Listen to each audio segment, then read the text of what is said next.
زوال مجموعہ ہوتا ہے بے شمار اسباب کا، اور کسی بھی قوم پر زوال اچانک نہیں آیا کرتا، بلکہ وہ مدتوں کی غفلت، سستی اور کاہلی کا نتیجہ ہوا کرتا ہے۔ وقت کرتا ہے پرورش برسوں، حادثہ ایک دم نہیں ہوتا۔ قوموں کی زندگی میں سب سے اہم زوال اخلاقی و علمی زوال تسلیم کیا گیا ہے، کیونکہ اخلاق و علم انسان کو دیگر مخلوقات سے ممتاز کر کے اس دھرتی کے لیے اس کے وجود کو مفید بنانے میں غیر معمولی کردار ادا کرتے ہیں، اور انسان کی فطری صلاحیتوں کو تعمیر و ترقی کی راہ پر گامزن کر کے اسے ہر قسم کی بے فائدہ مصروفیتوں اور غیر ذمہ دارانہ حرکتوں سے دور رکھتے ہیں۔ تاریخ بتاتی ہے کہ دنیا میں جتنی بھی قومیں، تہذیبیں اور تحریکیں ترقی کے اوج کمال پر پہنچ کر زوال و انحطاط کے در پہ ہوئی ہیں، تو ان کے زوال میں اخلاقی و علمی زوال کا عنصر بنیادی رہا ہے۔ ایک دور تھا کہ رفعت و عظمت کا تاج مسلمانوں کے سر پر تھا۔ مسلمانوں نے ساری دنیا میں اپنی ایک منفرد اور بے مثال شناخت بنا رکھی تھی۔ مسلمانوں کے اخلاق اور کمال بہادری کی وجہ سے اسلامی سلطنت کا دائرہ دن بہ دن وسیع تر ہوتا جا رہا تھا۔ میدان علم و فن میں بھی مسلمانوں کا ہی تو جی بولتا تھا، لیکن زمانے نے کروٹ بدلی تو اخلاق نے اسلاف کے نقش قدم پر چلنا چھوڑ دیا۔ شمشیر و سلاح کی جگہ طاؤس اور رباب نے لے لی۔ علم و عمل اور فکر و فن کے بجائے دنیاوی عیش و عشرت اور دنیاوی سرور نے راہ پالی۔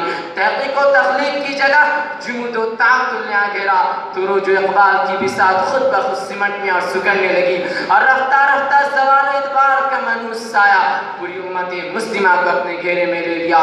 عزت، طاقت اور سطوت سب ماضی کی داستانیں پارینہ بن گئی۔ بقول شاعر، ہم بھی اب بھول گئے نام ہمارا کیا تھا، ہم بھی اب بھول گئے نام ہمارا کیا تھا، پوچھ کر گردش دوران سے بتا دو ہم کو۔ مسلمانوں کا اس دلدل سے نکلنا اس وقت تک ممکن نہیں جب تک کہ مسلمان اپنی موجودہ حالت کا غیر جانبدارانہ جائزہ نہ لے، اپنی موجودہ پستی کا حقیقت پسندانہ تجزیہ نہ کرے، اور اپنی موجودہ روش میں اصلاح و تبدیلی کی امنگ، تڑپ اور جستجو ان کو بے چین و بے قرار نہ کرے۔ قرآن مجید نے اس جانب اشارہ کرتے ہوئے کہا، ان اللہ لا یغیر ما بقوم حتی یغیر ما بانفسہم۔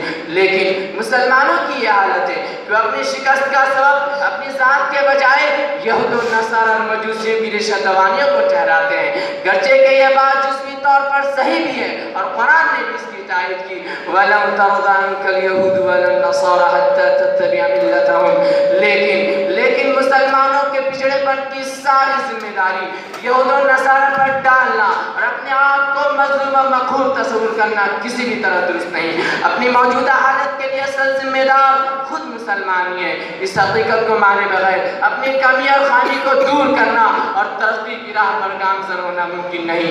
آج کی دنیا میں ترقی پانے کے لیے جدید سائنسی میدان میں کمال حاصل کرنا ناگزیر ہے۔ یہ وہ کنجی ہے جو یورپ پر فتح و کامرانی کا دروازہ کھول کر یورپ کی نشاط ثانیہ کا ذریعہ ثابت ہوئی۔ یہ علم مسلمانوں کی میراث اور ان کی ماتائے گشتہ ہے، جس کی بازیافت بہت ہی ضروری ہے۔ دور جدید اطلاعاتی انقلاب کا دور ہے۔ علوم و فنون کا خزانہ اور بورا کا بورا کتب خانہ سیدھی کی مٹھی میں بند ہو چکا ہے۔ علم آگاہی کے اس انقلاب سے جو فائدہ نہیں اٹھائیں گے اور کاروان علم کا ساتھ نہ دیں گے تو وہ گردِ کارواں بھی نہ رہیں گے۔ جب تک نہ زندگی کے حقائق پہ ہو نظر، جب تک نہ زندگی کے حقائق پہ ہو نظر، تیرا زجاج ہو نہ سکے گا حریف سنگ۔ خلاصہ کلام یہ ہے کہ مسلمان اپنی منفی سوچ بدلے، احساس مظلومیت اور شکایتی ذہن سے بالاتر ہو کر محنت اور جد و جہد کے لیے اٹھ کھڑے ہوں۔ اسی میں مسلمانوں کی کامیابی و کامرانی کا راز مضمر ہے۔ آخر میں رب العالمین سے دعا ہے کہ وہ ہمیں بہتر علم و اخلاق بنائے۔